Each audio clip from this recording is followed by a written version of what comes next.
emphasis on this part, and it has really paid us off well.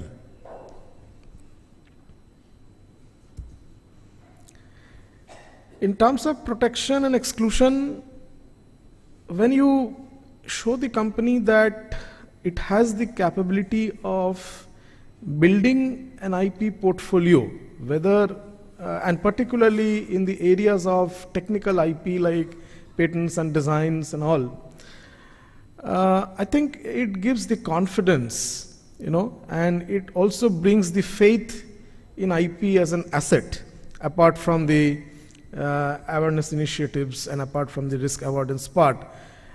So that is why, simultaneously we need to, put a lot of emphasis on the protection and competitive exclusion part.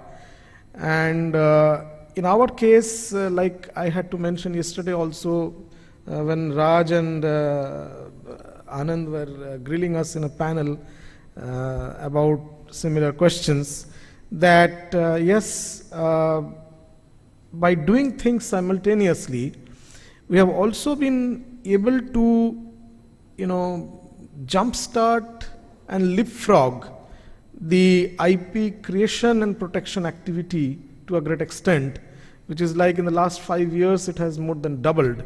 And today we stand on a only patent portfolio which is close to 1,000.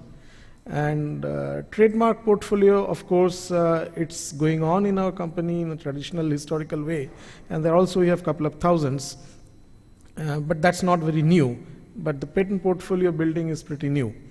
So the building of the patent portfolio and the number, what is the importance of this? The importance is that the importance does not only lie in the number, because if we only look at from the number perspective, then it's a two-way, double-edged sword. I mean, having a good number is good, but on the other hand, having a big number is also a big liability. Of course, I can say it's a big asset, but then the question automatically starts coming, what service is this asset going to give to the company? So, but then, from the ecosystem point of view, the number has an importance because it gives us the confidence that, yes, we are also an IP creating company at par with the Fortune 500 or Fortune 100, whatever we call it. So that is also necessary. So the number gets created, by a lot of effort, because there is always a danger that, particularly when your company has an R&D wing, a great number of IP can be created very well from the R&D, but then the risk is that IP can get within the silos of R&D. So the number needs to come from all areas of the company, not only R&D, but the manufacturing technology, and also from the businesses, and also from the joint developments and collaborations with the customers.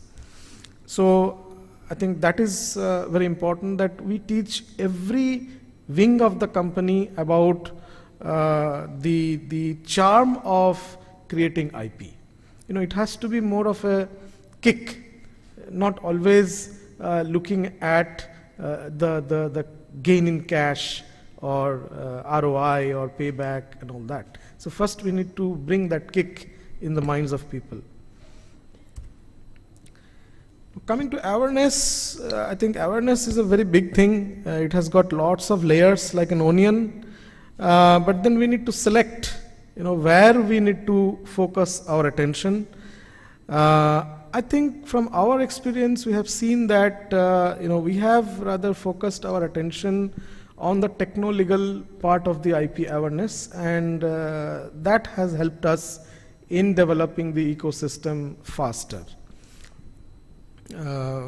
Because of course, it is definitely important to have awareness of the commercial aspect of IP. There is no doubt about it.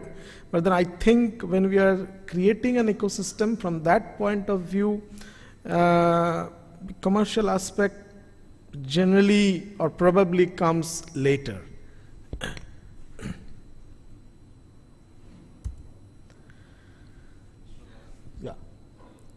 Yeah, 2 minutes. I'll just try to wrap up now. So I think this slide is already said, so I need not go through it.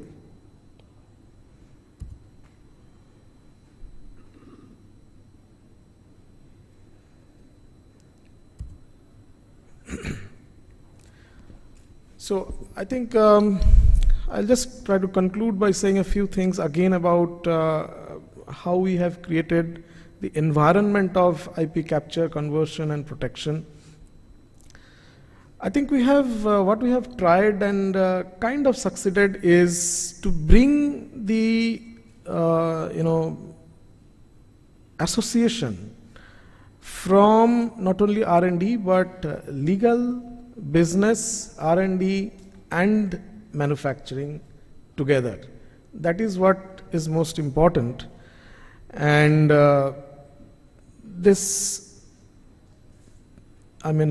capturing the right IP with the involvement of everybody's opinion, where when you have people, when you give people room and ways of giving opinion, and people see that how their opinion matters in determining whether a piece of knowledge should be converted into a statutory IP or should be kept as a trade secret or should be filed as a defensive disclosure or whatever it is.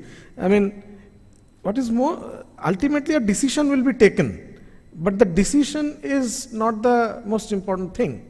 A decision which is, no decision is absolutely right or wrong. A decision could go this way or that way.